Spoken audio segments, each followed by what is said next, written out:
बाहेर मिळणारा रगडा पॅटीसची चव घरीच मिळाली तर नमस्कार मित्रांनो, स्वागत आहे तुमचं सुप्रियाज किचनमध्ये। आज आपण रेसिपी बनवणार आहोत सगळ्यांची आवडती रगडा पॅटीस। तर कुरकुरीत पॅटीस, गरम गरम रगडा, तिखट गोड चटण्या। चला तर मग तयार करूया। पहिल्यांदा हिरवी चटणी बनवणार आहोत, तर त्यासाठी ते कोथिंबीर घेतली आहे, नंतर पुदिना घ्यायचा आहे आणि 1 इंच आल्याचा तुकडा घ्यायचा आहे। नंतर आता यामध्ये आपण 3 ते 4 हिरव्या मिरच्या घालून घेणार आहोत आणि त्यामध्ये थोडेसे फुटाणे घालायचे आहेत किंवा चण्याची डाळ घालायची आहे। नंतर आता यामध्ये आपण थोडंसं जिरी पावडर, आमचूर पावडर आणि काळं मीठ घालून घेणार आहोत।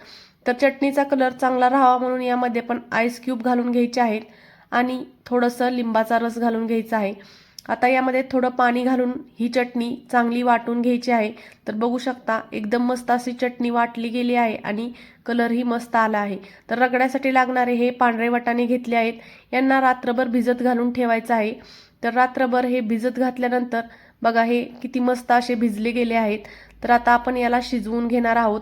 तर कुकरमध्ये आपण हे सर्व वाटाणे काढून घ्यायचे आहेत आणि आपण यामध्ये आता वाटाणे बुडतील एवढं पाणी घालून घ्यायचं आहे।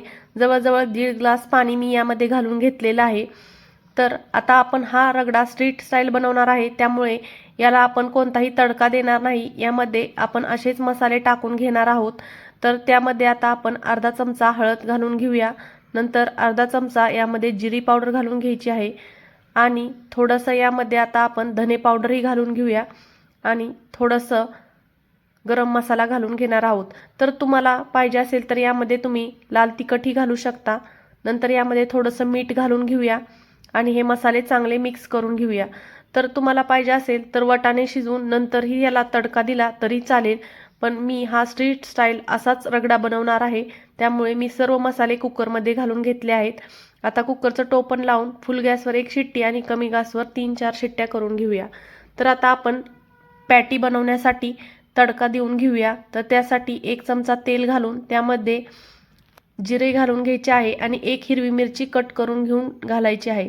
तर इथे मी 4 बटाटे शिजवून घेतले होते, त्याला आपण असे मॅश करून आता आपण त्याला पॅनमध्ये घालून घेणार आहोत आणि 2 ते 3 मिनिटासाठी याला परतून घ्यायचं आहे। तर आधी यामध्ये आपण थोडीशी कोथिंबीर आणि 1 इंच आल्याचा तुकडा घालून घेऊया।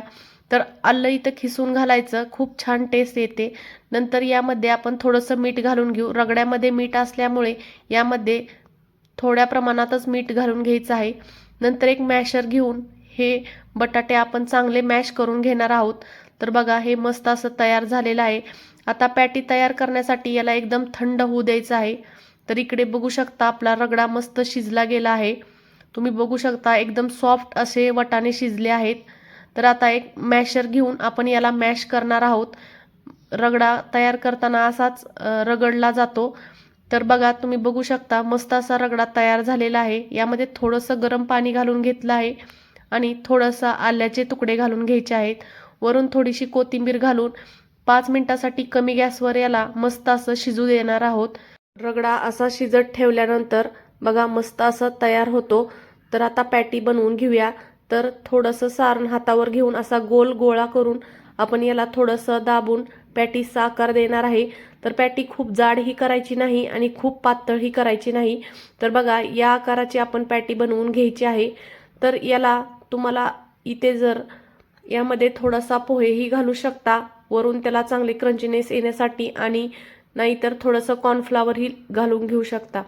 तर एका पॅनमध्ये थोडंसं तेल किंवा तूप घालून आपण पॅटी अशा शालो फ्राय करून घेणार आहोत। तर कमी गॅसवर मस्त अशा आपण पॅटी चांगल्या शालो फ्राय करून घ्यायच्या आहेत। तर बघू शकता एकदम मस्त आणि अशा कुरकुरीत आपल्या पॅटी भाजत आहेत। तर एकदम मस्त अशा आतून सॉफ्ट आणि वरून कुरकुरीत अशा आपल्या पॅटी तयार झालेल्या आहेत। तर सर्व पॅटी आपण अशाच भाजून घ्यायच्या आहेत। चला आता आपण सर्व करून घेऊया। तर आता आली सगळ्यात मस्त मजेशीर वेळ।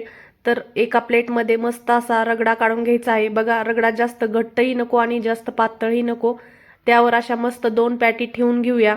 त्यावर अजून थोडासा रगडा घालून घ्यायचा आहे। नंतर त्यावर थोडासा चाट मसाला घालून घ्यायचा आहे। नंतर यावर आपण गोड चटणी घालून घेणार आहोत। तर गोड चटणीची रेसिपी आपल्या चॅनलवर अवेलेबल आहे, तुम्ही बघू शकता।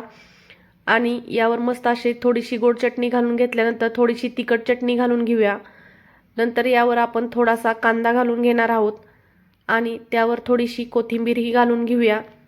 नंतर त्यावर थोडीशी शेव घालून घेऊया. मस्त असा आपला रगडा पॅटीस तयार झालेला आहे. बघा किती मस्त दिसतंय. एकदम कुरकुरीत पॅटीसवर गरम गरम रगडा, एकदम भन्नाट असं कॉम्बिनेशन आहे. तर ही रेसिपी तुम्हाला कशी वाटली कमेंट करून मला नक्की कळवा आणि सुप्रियाज किचनला सबस्क्राईब करायला अजिबात विसरू नका.